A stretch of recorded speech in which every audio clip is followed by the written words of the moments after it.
Hola mis magos y magas. Hoy voy a hablar de una maldición propuesta por Alba Dr. Pero antes de adentrarme en este fascinante tema, os recuerdo que cada miércoles hay nuevos vídeos de diferentes temáticas relacionadas todas con las ciencias esotéricas, y que os interesa que profundice en algún tema o proponer nuevos temas, podéis dejármelo en comentarios, y si me decís de dónde me veis, os mencionaré en el próximo vídeo. Ahora sí, vamos a adentrarnos en esta fascinante historia. Vamos a retroceder en el tiempo a finales del siglo XVIII, exactamente al 27 de octubre de 1782, a la ciudad de Génova, en Italia, donde nace Niccolo Paganini, hijo de Antonio Paganini y Teresa Bocciardo. Segundo hijo de los 6 que tuvieron. Estos fueron Piero, Niccolo, Giovanni, Franco, Giuseppe y Teresa. Su padre era violinista aficionado, que trabajaba de portuario. Desde muy temprana edad, la vida de Niccolo estaba unida a la superstición. Según cuentan, su madre Teresa tuvo un sueño que cambiaría por completo sus vidas. En este sueño, Teresa cuenta que se le apareció el diablo. Este le comunicó que su hijo, que en esos momentos contaba la edad de 5 años, se convertiría en el mayor violinista que el mundo jamás hubiera conocido y conocería. A cambio, solo tenía que darle su alma. Por tal motivo, cuando despertó, le contó el sueño a su esposo, decidiendo de este modo el futuro del pequeño. Su padre Antonio fue su primer profesor. Junto a él aprendió a tocar la mandolina. En su afán de que el sueño premonitorio de Teresa se hiciera realidad, se convirtió en un profesor tiránico, que lo obligaba a practicar durante más de 10 horas cada día, y no dudaba en castigar físicamente a Niccolo cuando éste se equivocaba. Con 7 años cambió la mandolina por el violín. El cambio intensificó la tiranía del padre sobre el hijo, junto a buscarle al niño profesores que le ayudasen a alcanzar ese éxito que le fue augurado a la madre. Tomó clases con Giovanni Servetto. Más tarde, cuando éste no tenía nada más que enseñarle, tomó el relevo el maestro de capilla y primer violín de Génova, Giacomo Costa. Tiempo después, buscó al mejor profesor que había en la ciudad. Se trataba de Alessandro Rolla. Este le enseñó técnicas muy innovadoras para la época, que más tarde usaría Niccolo, tales como el pizzicato de mano izquierda, las escalas cromáticas tanto ascendentes como descendentes, el uso de posiciones muy altas en violín y viola o los pasajes de octavas. Entre los 7 y 9 años contrajo sarampión de forma tan severa que fue declarado muerto y envuelto en un sudario para su enterramiento. Por suerte, alguien se dio cuenta de que el pequeño estaba vivo. Pero esta enfermedad dejó graves secuelas en él que lo convertirían en un enfermo por el resto de su vida. Entre los 8 y los 12 años compuso sus primeras obras. A los 9 años hizo su primera aparición pública. Con 11 años compuso una serie de variaciones sobre la tradicional La Carmañola, recibiendo grandes elogios por ella. En 1795, a los 13 años, actuó en el Teatro de Génova, tan magistralmente que desde entonces se le conoció como el Niño Maravilla. Su padre le llevó con Ferdinando Paer en Leghorn para iniciarle en los estudios de composición. 2 años más tarde, en 1795, realizó una pequeña gira por varias ciudades: Milán, Bolonia, Florencia, Pisa y Leghorn. Para esos días, la tiranía de su padre era del todo insoportable para Niccolo, quien decidió deshacerse por ella de una vez por todas. En 1797, a la edad de 16 años, era un violinista consumado y muy conocido. Junto a su hermano mayor Piero, se inscribió al Festival de San Martín en Lucca, donde dejó maravillados a todos los asistentes. Desde allí visitó varias ciudades cercanas. No supo asimilar bien la libertad, fama y fortuna, comenzando a tener una vida desenfrenada con juego y mujeres. De estos 2 vicios, el juego fue el que le llevó de cabeza.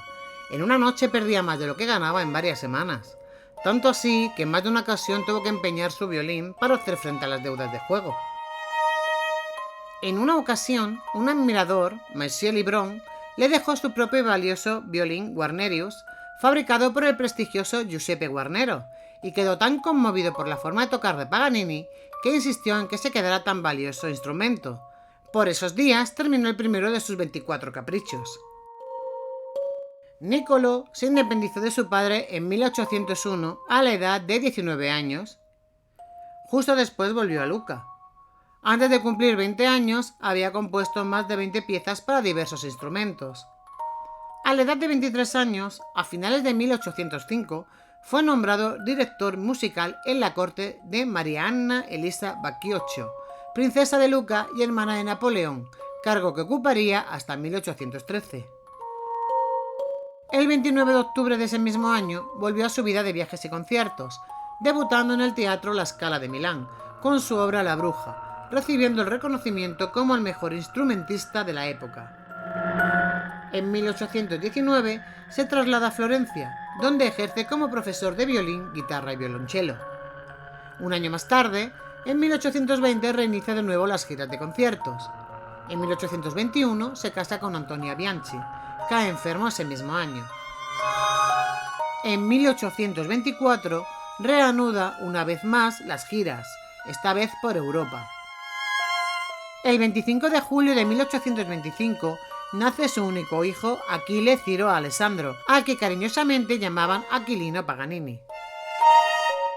Ese mismo año, el Papa León XII lo premia con la Orden de Caballero de la Espuela de Oro. En el año 1827 contrae cáncer de laringe, que le provoca pérdida de voz. Hay que sumar el uso de calomel, un laxante de mercurio que tomaba por recomendación médica para tratar la sífilis. Entre 1829 y 1831 conoció a Goethe, Haydn, Schumann y al compositor Liszt, en los que influyó en gran manera.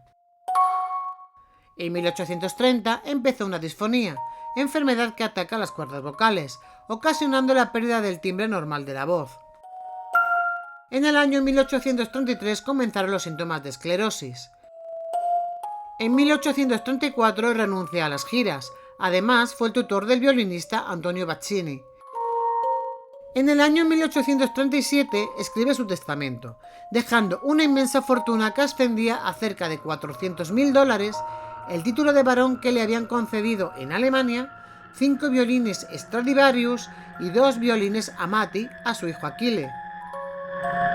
Su violín preferido, el Guarnieri, llamado Il Canone, lo donaba a la ciudad de Génova, con la expresa y única condición de que ningún artista lo pudiese tener en propiedad ni tocar después de su muerte.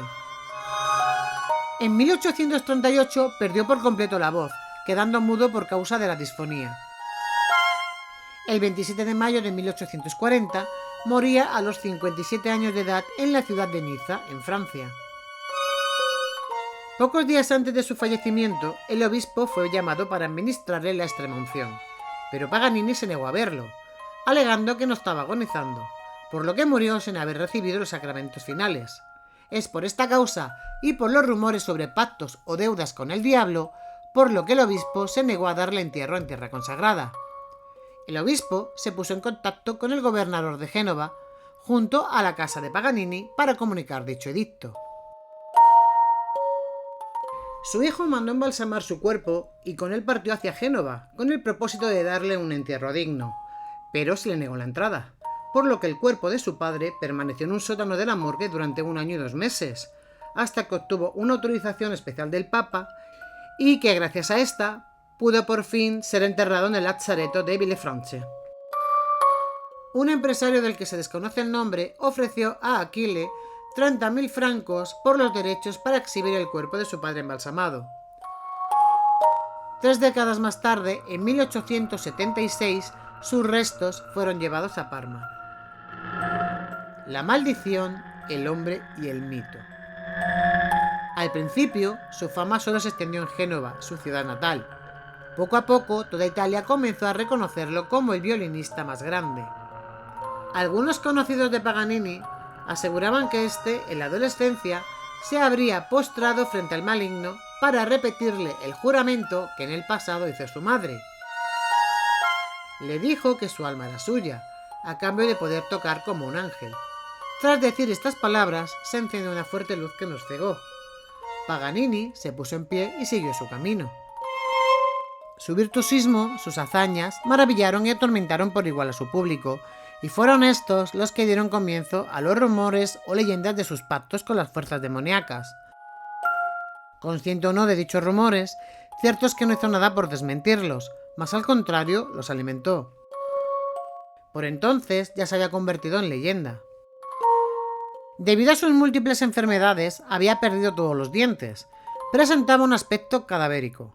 Con una altura de 1,65 m, lucía una larga melena negra y desgreñada hasta los hombros, que escondía un cuello en extremo delgado, de barbilla prominente, cabeza voluminosa, de frente ancha y cuadrada, nariz ganchuda, grandes orejas y dos grandes líneas de expresión que parecían las F del violín en sus mejillas huecas.